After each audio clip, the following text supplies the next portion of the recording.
Bonjour à tous et bienvenue pour ce nouvel épisode d'Au clair d'Astro. Alors Disney est souvent perçu comme un univers léger, destiné à l'enfance. Pourtant, certains films touchent des zones bien plus profondes de la psyché humaine. La Reine des Neiges fait partie de ces œuvres qui parlent autant aux adultes qu'aux enfants, parce qu'elle met en scène quelque chose de très intime, la peur d'être soi. Derrière la neige, les chansons et les palais de glace, ce film raconte l'histoire d'un être qui passe une grande partie de sa vie à refouler sa vraie nature. Non pas par manque de courage, mais par peur de blesser, par peur d'être rejeté, par peur de perdre l'amour. Et cette peur-là, beaucoup d'entre nous la connaissent. Dans La Reine des Neiges, Elsa et Anna ne sont pas seulement deux sœurs. Elles représentent deux pôles d'une même dynamique intérieure. Deux manières opposées de répondre à une blessure précoce. D'un côté, Elsa incarne le froid, la retenue, le contrôle. De l'autre, Anna incarne le chaud, le lien, l'élan du cœur. Ce sont deux réponses à une même peur, celle de perdre l'amour. Elsa naît avec un don puissant, un don qu'elle ne maîtrise pas. Très tôt, un message fondamental lui est transmis. Cache ce que tu es, contrôle-toi, ne montre rien. Et à partir de là, Elsa apprend que sa singularité est dangereuse. Elle associe ce qu'elle est à un risque pour les autres. Et peu à peu, elle met en place une stratégie de survie qui est très fréquente chez les personnes hypersensibles ou porteuses d'une énergie forte. Elle se retient. Astrologiquement et symboliquement, Elsa incarne une énergie très plutonienne, mêlée à Uranus et Neptune. Pluton, c'est la puissance brute, la transformation, la peur de détruire. Uranus, c'est la différence, l'imprévisible, ce qui ne rentre pas dans les normes. Et Neptune, c'est l'hypersensibilité, la porosité émotionnelle, la difficulté à poser des limites claires. Et quand ces énergies ne sont pas intégrées, elles peuvent provoquer une peur profonde de soi-même, une dissociation intérieure, un gel émotionnel. Le froid d'Elsa n'est donc pas une absence d'émotion, c'est une émotion figée. Le froid psychiquement permet de ralentir, de contrôler, de neutraliser ce qui déborde. Ce n'est pas un hasard si son pouvoir s'exprime par la glace. Le gel est une protection.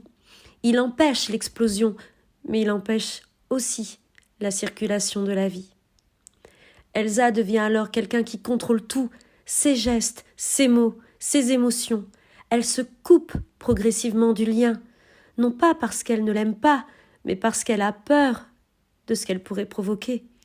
C'est une posture que l'on retrouve souvent chez des personnes très intuitives, très sensibles, très puissantes intérieurement, qui ont appris trop tôt que leur intensité était un problème. Et face à Elsa, Anna incarne une autre stratégie. Là où Elsa se retient, Anna se donne.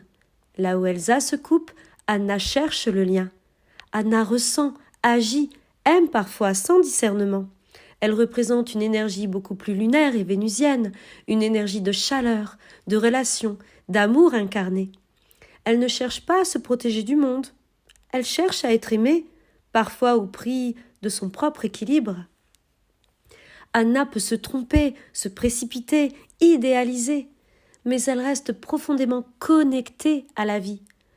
Elle ne sait pas se retenir. Là où Elsa a appris à geler ses émotions, Anna les laisse circuler, quitte à se brûler.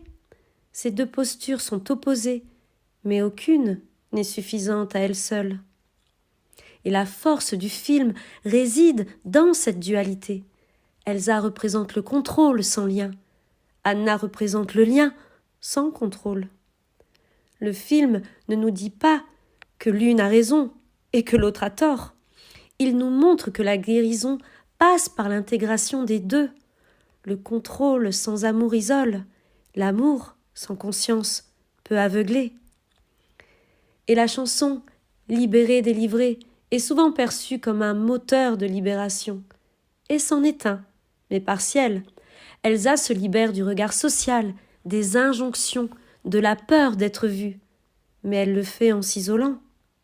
Elle construit un palais de glace, loin des autres. C'est une libération uranienne, une rupture, mais pas une intégration. Elle est enfin elle-même, mais seule. La véritable guérison ne viendra ni du contrôle excessif, ni de la fuite, ni de l'isolement. Elle viendra du lien, et c'est là que la Reine des Neiges devient profondément moderne.